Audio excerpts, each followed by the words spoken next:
Guys, so I'm back with the second part of this series, which would be reflections. So I went ahead and drew up a little thing on the board to get us started. So the basic idea of a reflection is that we got this little drawing right here. So, we've got our XY axis, right? So here's X, here's our vector X. Right here would be the line L, right? Which I'll actually extend it out a little further.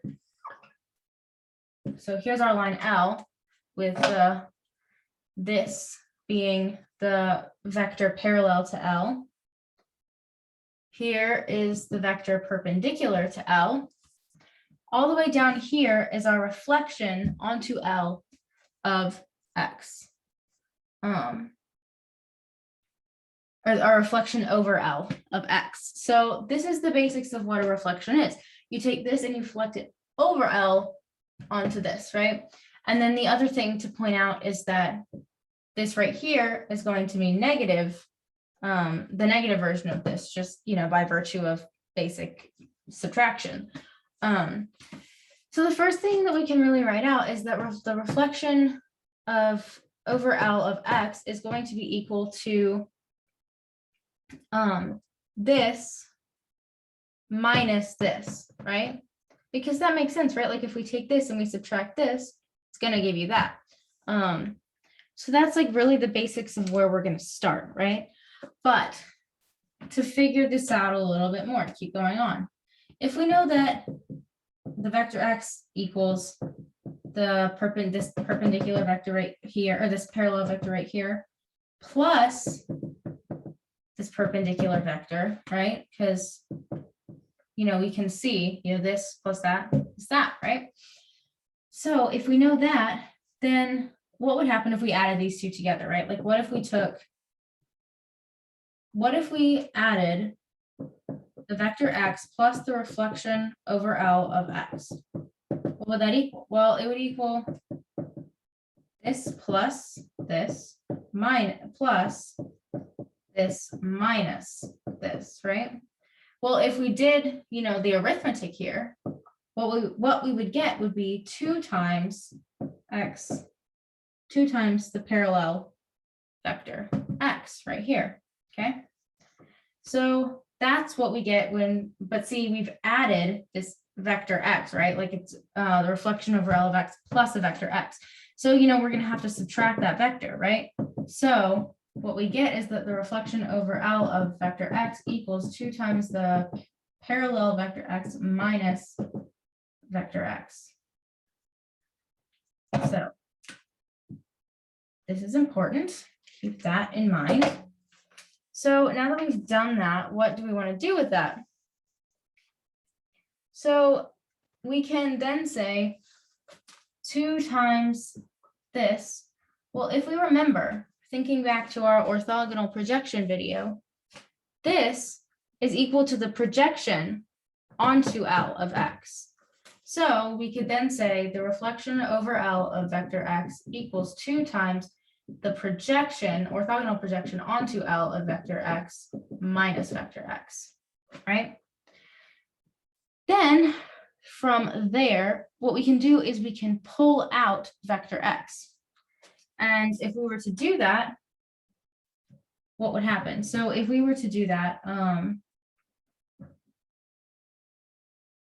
we would basically be saying, so we've got 2 times, first let's do this. We've got 2 times P of vector X minus vector X. What is this P?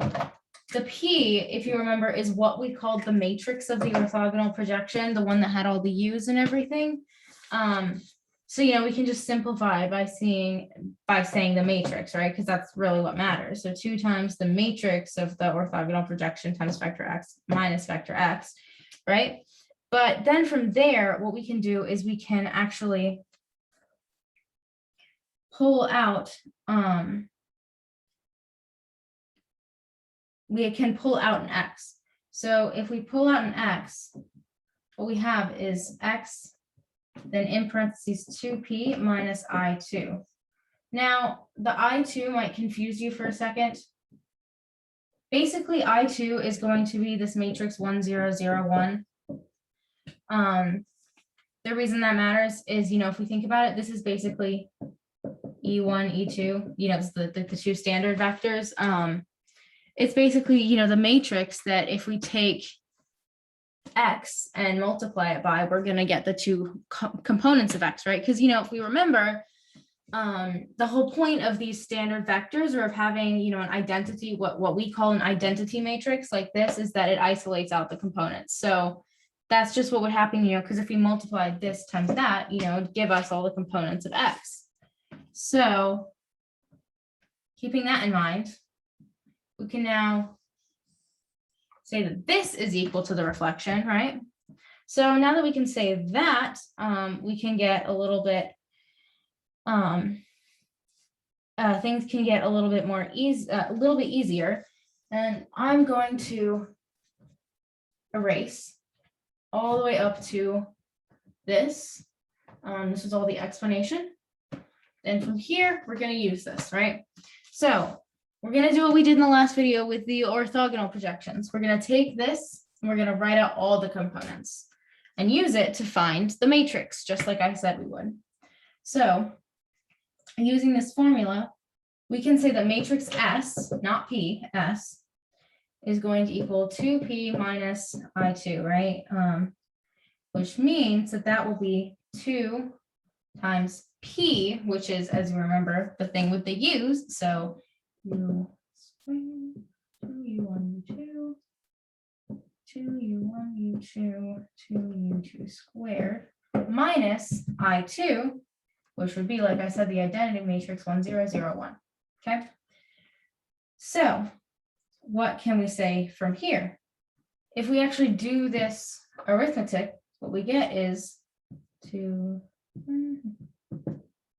I'm not going to say all this out loud, mainly because it's just a lot of words that I will probably stumble over, but you can see what happened, right?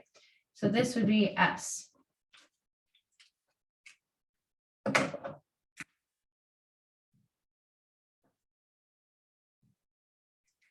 That's S.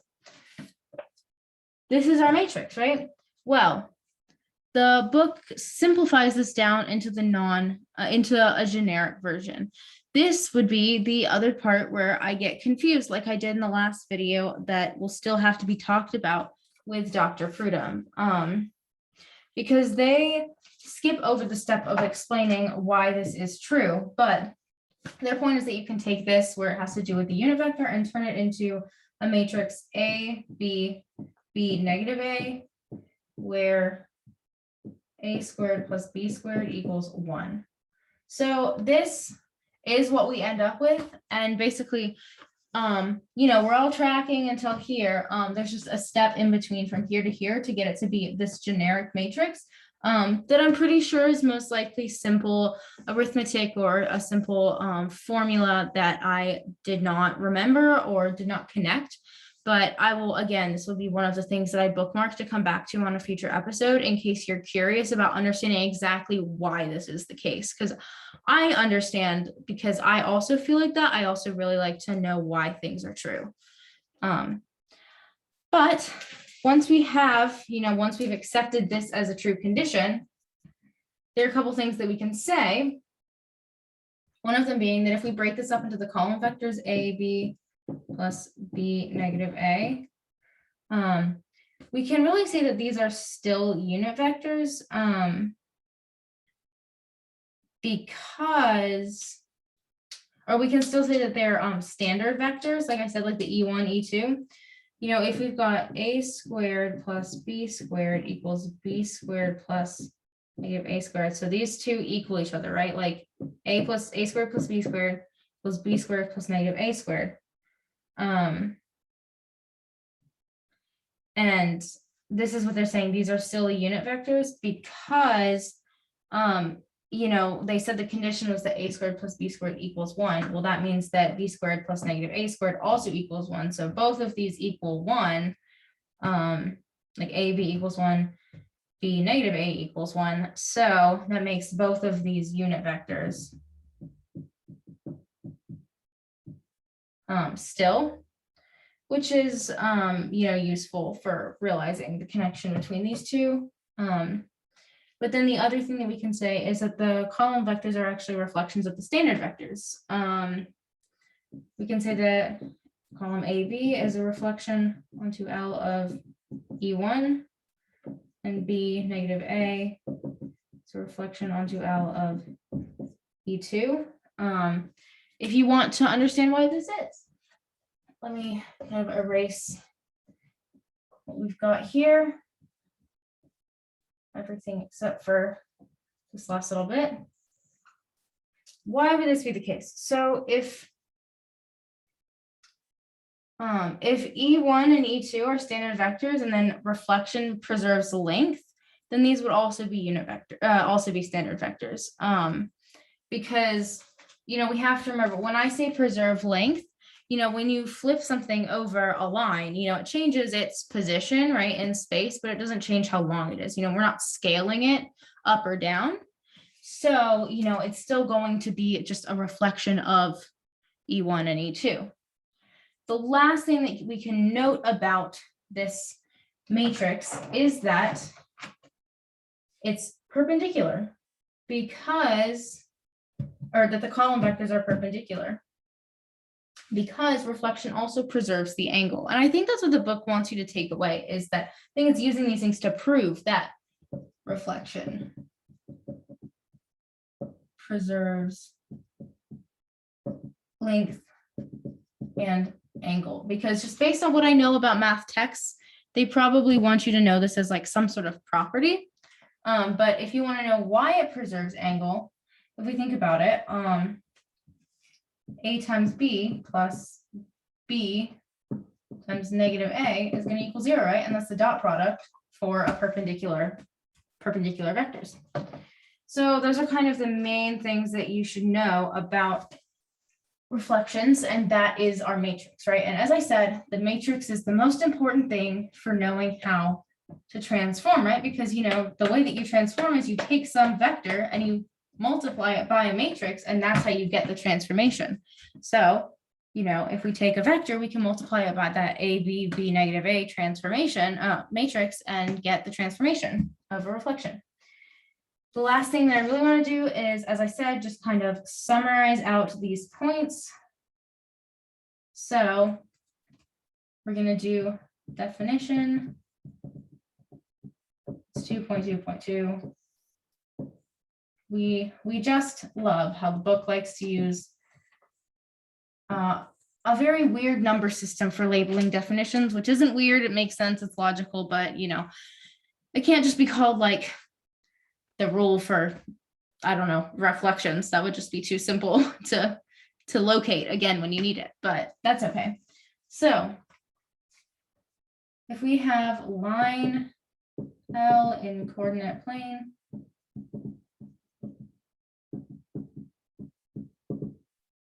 running through the origin, which I won't say that, but vector x equals parallel vector plus perpendicular vector, which is a vector in R2. The reflection is S minus that. So if we're going to relate the reflection to a projection, we can say that reflection onto L of x is 2 times the projection L of x minus x, which will equal, and we didn't really say this in, we didn't say it quite like this, but would be 2 times x times. And if you're confused as to why this is the case, if we think back to orthogonal projections, we use this idea for the orthogonal projection before we turned it into the big components and figured out the matrix. But that's just another way of writing it. So the important thing is the matrix of the reflection is A, B, B, negative A, where A squared plus B squared equals 1. Okay, so that's the summary points of this section of the lesson of the chapter. And I will be back with the next video, which is similar.